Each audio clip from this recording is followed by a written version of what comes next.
हाँ तो बच्चों, आज हम आपको इंटर मैथ्स में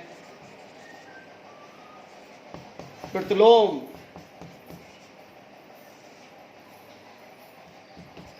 त्रिकोण, द्वितीय, फलन चैप्टर एक्सप्लेन करेंगे।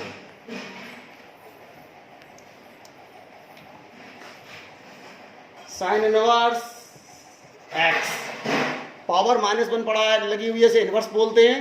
Sign inverse x, cos inverse x, tan inverse x, cosec inverse x, sec inverse x, cot inverse x. ये आपके 1 2 3 4 5 6, ये 6 के 6 क्या है, आपके प्रतिलोम त्रिकोणमितीय फलन है। आपको इन्हीं के बारे में पढ़ना है। हम पहले एक्सप्लेन करेंगे इसमें साइन इनवर्स एक्स। तो साइन इनवर्स एक्स क्या है? यह वह कोण है जिसके साइन का मान x है। इसको प्रूफ भी करके दिखाते हैं।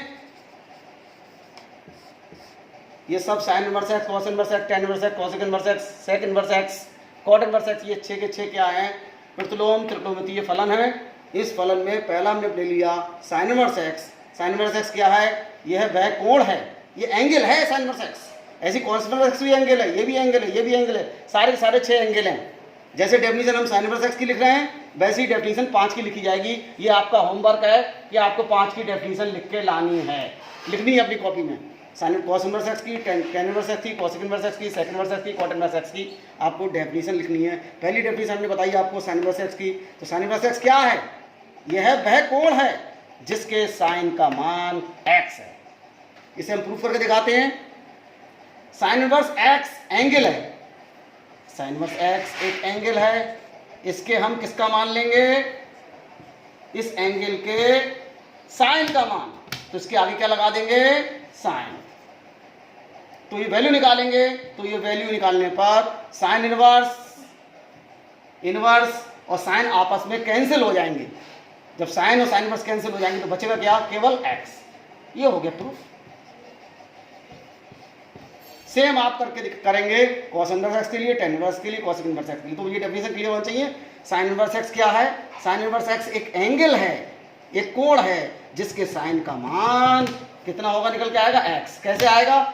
साइन और साइन इनवर्स एक दूसरे के उल्टे हैं, ये आपस में कैंसिल हो जाएंगे। करते नहीं है, करके नहीं दिखाएंगे, मन में साइन साइन इनवर्स कैंसिल हो गए तो बचा क्या? x। अगर हम पूछे साइन इनवर्स y क्या है? साइन इनवर्स y, तो यह वह कोण है जिसके साइन का मान y है। साइन इनवर्स z क्या है? साइन इनवर्स z, यह वह कोण है जिसके साइन का मान z है। ऐसी सेम डेफिनेशन होगी कॉस इनवर्स एक्स की। कॉस इनवर्स एक्स वह कोण है जिसके किसका मान? कॉस इनवर्स है तो किसका मान? कॉस का मान कितना होगा? x होगा। सेम आपको लिखना है। अब तीसरा पॉइंट हम बताएंगे आपके लिए। इस पॉइंट में दिमाग लगाएंगे आप, बहुत इंपॉर्टेंट पॉइंट है ये। इन सारे मानों की रेंज 6 मान हैं। Sine inverse x, cos inverse x, tan inverse x, cosec inverse x, sec inverse x, cos inverse x, इनकी रेंज बताएंगे। रेंज मतलब अंतराल। इनके मानों की रेंज, मानों की रेंज, किसके मानों की रेंज? ये 6 मानों की। तो पहले हम रेंज बताएंगे। सबसे पहले साइन इनवर्स एक्स। जैसी रेंज, जो रेंज साइन इनवर्स एक्स की होती है वही बिल्कुल रेंज होती है टेन इनवर्स एक्स की। तो साइन इनवर्स एक्स एवं टेन इनवर्स एक्स दोनों की रेंज सेम। इसकी रेंज कितनी होती है? -π/2 से π/2 तक होती है। -π/2 से π/2 के बीच में होगी रेंज इसकी। इसके अलावा अब जो बचा, जैसे रेंज साइन इनवर्स एक्स और टेन इनवर्स एक्स की है, वैसे ही रेंज किसकी? कॉसिक इनवर्स एक्स से भी उससे मिलती जुलती होती है। कॉसिक इनवर्स एक्स की रेंज जो होगी वो रेंज भी इसी से मिलती जुलती, -π/2 से π/2, लेकिन इसमें हम छोड़ देंगे किसे, 0 को। तीसरी हम रेंज बताएंगे किसकी, रेंज बताएंगे अब बची किसकी, साइन इनवर्स एक्स बता दी, tan इनवर्स एक्स की, ये तो सेम है, याद करनी पड़ेगी रेंज आपको, -π/2 से π/2 इनके बीच में होगी। और कॉसिक इनवर्स एक्स वैसे ही जैसे sign inverse x tan inverse x की है वैसी रेंज इसकी होगी कॉसिक इनवर्स एक्स की, बस इसमें से -0 कर देंगे, यानी इसकी वैल्यू -0 नहीं हो सकती है। अभी रेंज क्या होती है बताएंगे, ये भी क्लियर कराएंगे। अब हम बताते हैं किसकी रेंज, बचा कौन रह गया, कॉस इनवर्स एक्स एवं कॉट इनवर्स एक्स, इनकी रेंज भी सेम होती है, इन दोनों की रेंज होती है 0 से π। अब बचा हुआ कौन रह गया, कॉस इनवर्स एक्स हो गया, कॉट इनवर्स एक्स हो गया, रह गया सेक इनवर्स एक्स। तो सेक इनवर्स एक्स की रेंज जो होगी वो इसी से मिलती जुलती होगी, cos inverse x cot inverse x की, कितनी होगी 0 से π, लेकिन इसमें छोड़ देते हैं किसे, π/2 को। अब ये रेंज का चक्कर क्या है ये समझना पड़ेगा, इसके लिए हम एक क्वेश्चन लेके चलेंगे, उस क्वेश्चन से बताएंगे रेंज का मतलब क्या है। इसका स्क्रीनशॉट ले लीजिए प्लीज, एक क्लियर हो गया सबको, sine inverse x, cos inverse x, tan inverse x, cos inverse x, sec inverse x, cot inverse x, ये 6 के 6 कहलाते हैं प्रतिलोम त्रिकोणमितीय फलन, इनवर्स ट्रिग्नोमेट्रिकल फंक्शन। इनमें से साइन इनवर्स एक्स की क्या होता है ये बता दिया हमने, सेम आपको 5 लिखने हैं होमवर्क में। अब साइन इनवर्स एक्स का हमने जो डेफिनेशन लिखा है इसे प्रूव भी कर दी, उसका मतलब क्या है। अब हमने रेंज बता दी किसकी, इन 6 जो ये 6 के 6 कोण है, इन कोणों की रेंज कहां से कहां तक भागेगी, इन रेंज से हम मुख्य मान निकाल सकते हैं इन सबका। अगर हमें रेंज पता होगी तो हम इन सबका मुख्य मान निकाल सकते हैं, कैसे समझो। याद करने वाली बात यह है किसकी रेंज कहां से कहां तक होगी। क्वेश्चन हमने ले लिया cos इनवर्स -1/2 का मुख्य मान ज्ञात करो। हल, दिमाग लगाने की बात यह है, cos इनवर्स x वह कोण था जिसके cos का मान कितना था x, ऐसी cos इनवर्स -1/2 भी एक कोण होगा, एंगल होगा जिसके cos का मान -1/2 होगा, वैसी डेफिनेशन इसकी। अब इसको निकालना, इसका मुख्य मान निकालना है, तो मुख्य मान निकालने के लिए इसकी रेंज हमें 0 से π पता होना चाहिए, यानी इसका मान जो होगा वो 0 और π के बीच में होगा, ना तो 0 से कम हो सकता है ना π से ज्यादा होगा, 0 और π के बीच में होगा, 0 से बड़ा होगा या 0 हो सकता है और π हो सकता है, इससे ज्यादा नहीं हो सकता इसका मान। समझो इसको कैसे करेंगे सॉल्व इसे, cos इनवर्स -1/2,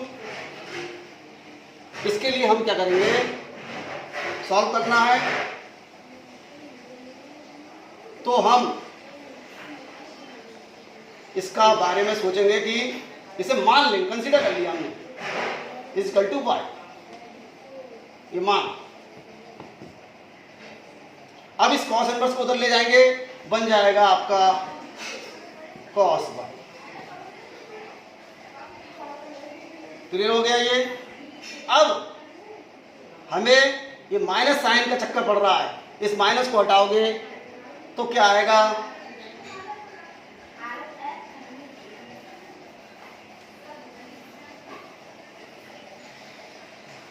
माइनस हटाएंगे तो माइनस से मल्टीप्लाई कर दो 1/2, ये प्लस हो जाएगा माइनस cos y।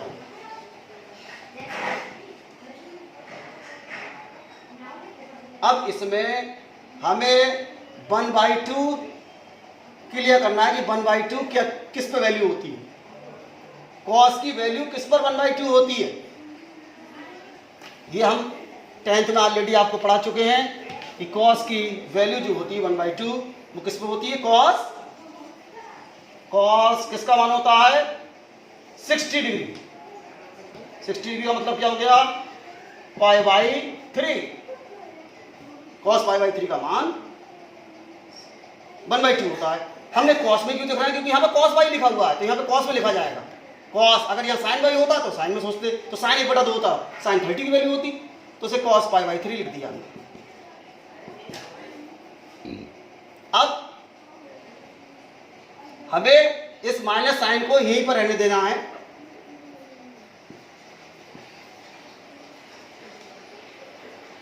हमें वैल्यू किसकी निकालनी है, हमें वैल्यू निकालनी है y की। अब ये माइनस साइन हमारा जो है माइनस से फिर मल्टीप्लाई कर दो, तो minus cos π/3 is equal to cos y। Minus से गुणा कर दिया दोनों तरफ, ये माइनस का हो जाएगा, प्लस का हो जाएगा। अब हमें सोचना क्या है कि माइनस साइन कैसे अंदर जाए, तो इसके लिए आपको पता है एक नियम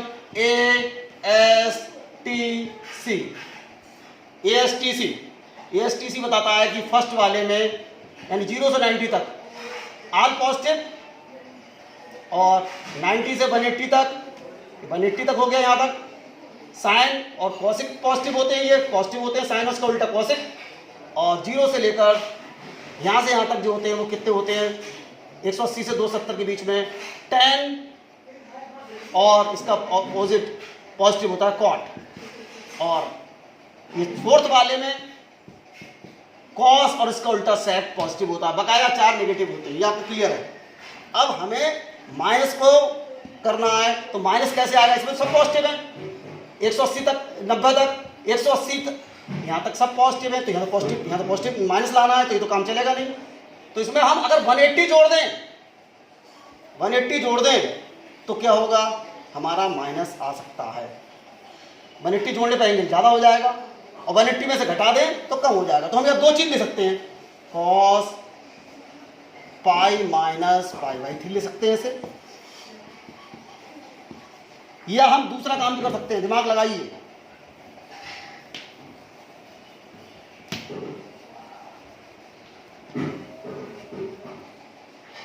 इसको हम cos π - π/3 ले सकते हैं, या cos π + π/3 ले सकते हैं। 2 काम हम कर सकते हैं इसे। अब इसमें से कौन सा हमारा सही है गलत है ये देखना है हमें। हमें y की वैल्यू चाहिए, cos से cos कैंसिल हो जाएगा, y की वैल्यू आ जाएगी, cos से cos कैंसिल हो जाएगा, y की वैल्यू आ जाएगी। y क्या है, cos इनवर्स x, और cos की इनवर्स x की जो रेंज है वो हम बता सकते हैं 0 से π के बीच में होती है रेंज। अगर ये वैल्यू लेंगे तो ये 0 से π के बीच में रहेगी, और ये वैल्यू लेंगे तो ये π से ज़्यादा हो जाएगी, इसलिए ये वैल्यू हमारी कैंसिल। तो हमारा क्या लिया जाएगा, तो ये हो गया cos 3 कैंसिल ले लिया, 3π - π 2π/3 = cos y। cos से cos कैंसिल, तो π = हो जाएगा 2π/3, और y हमने माना है किसे, cos इनवर्स -1/2, तो cos इनवर्स 1 - 1/2 की वैल्यू हो जाएगी 2π/3 आंसर। तो ध्यान रखने वाली बात ये है, हमने यहाँ पर कैसे लिख दिया, ये इस लाइन से लाइन कैसे आई, cos 180 - θ - cos θ, और cos 180 + θ वो भी -cos θ होता है। तो इसको ये भी लिख सकते हैं और इसको हम ये भी लिख सकते हैं, लेकिन इसमें ये वैल्यू क्यों लिखी, क्योंकि ऐसा लिखने पर y की वैल्यू कितनी आ रही है, π + π/3 आ रही है। तो वो वैल्यू क्या हो रही है, π + π/3 क्या है, π से ज़्यादा है, जबकि हमारा मान इसकी रेंज है 0 से π, यानी cos इनवर्स x की वैल्यू रेंज जो है 0 से π का मतलब है इसका मान 0 और π के बीच में होगा, इससे ज़्यादा नहीं हो सकता है, ना इससे कम हो सकता है। ये लेने पर वैल्यू ज़्यादा हो रही है, इसलिए हम ये लेंगे, दैट्स फाइनल। अब आपका होमवर्क है, इसमें इस तरह के दो क्वेश्चन करके लाने हैं आपको। ये रूल याद रखना पड़ेगा, ASTC sine inverse -√3/2 cos inverse 2 और tan इनवर्स -√3। इन तीनों क्वेश्चनों के मुख्य मान ज्ञात करने हैं, का मुख्य मान ज्ञात करो। ये 3 क्वेश्चन होमवर्क में है, दैट्स फाइनल।